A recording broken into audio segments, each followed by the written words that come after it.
ကိုချင်းစာတရားတွေသိပ်ပြီးတော့ခေါင်းပါလာပြီဆိုရင်သူတစ်ပါးကိုရိုက်မယ်နှက်မယ်ထုမယ်ထောင်းမယ်ဆိုပြီးတော့ကိုနာခြင်းအောင်တော်၎င်းစိတ်နာခြင်းအောင်တော်၎င်းလုပ်ဖို့အတွက်ဝန်မလေးကြတော့ဘူးတစ်ဖက်လူကိုအရှက်တကွဲအကျိုးနဲ့ဖြစ်အောင်လည်းပဲကြံစီမိတတ်ကြတယ်ဒါဟာဒေါသရဲ့အပြစ်တွေလည်းပါပါတယ်ကိုချင်းစာတရားဟာမေတ္တာတရားပေါ်မှာအခြေခံတယ်သူနေရာမှာငါသာဆိုရင်ဆိုတဲ့စိတ်ကလေးမထားနိုင်ဘူးဆိုရင်အဲ့ဒီပုဂ္ဂိုလ်ကိုပျက်စီးဖို့အတွက်အရှက်တကွဲအကျိုးနဲ့ဖြစ်ဖို့အတွက်ကိုကြံစီမိတတ်ကြတယ်ပြုလုပ်မိတတ်ကြတယ်အတ္တတွေတိတ်ကြီးနေတဲ့ပတ်ဝန်းကျင်မှာကိုချင်းစာတရားဆိုတာမထွန်းကားနိုင်ဘူးအတ္တတွေတိတ်ကြီးနေတဲ့အတ္တဆွဲတွေတိတ်များနေတဲ့ပုဂ္ဂိုလ်ဟာကိုချင်းစာတရားဆိုတာကို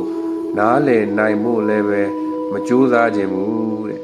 ငါသာမှန်နဲ့ငါရဲ့အကျိုးစီးပွားကိုပျက်စီးအောင်လုပ်တဲ့လူမှန်သမျှကိုအားလုံးကိုချိန်မုံပြရမယ်ဆိုတဲ့ငါဆွဲတွေတိတ်ဆွဲလာတဲ့ပုဂ္ဂိုလ်ရဲ့ရှင်တဲ့နှလုံးသားထဲမှာကိုချင်းစာတရားတွေပျောက်ဆုံးတတ်တယ်ကိုချင်းစာတရားတွေပျောက်ဆုံးတတ်တယ်လူလောကဆိုတာခဏတာတို့တွေအလဲလာကြတာဖြစ်တယ်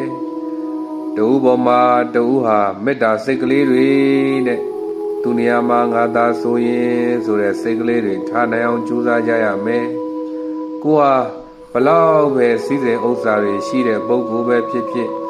ကိုဟာဘလောက်ပဲယာထုအာနာပါဝါတွေပဲကြီးကြီးတစ်ချိန်ရောက်ရင်အားလုံး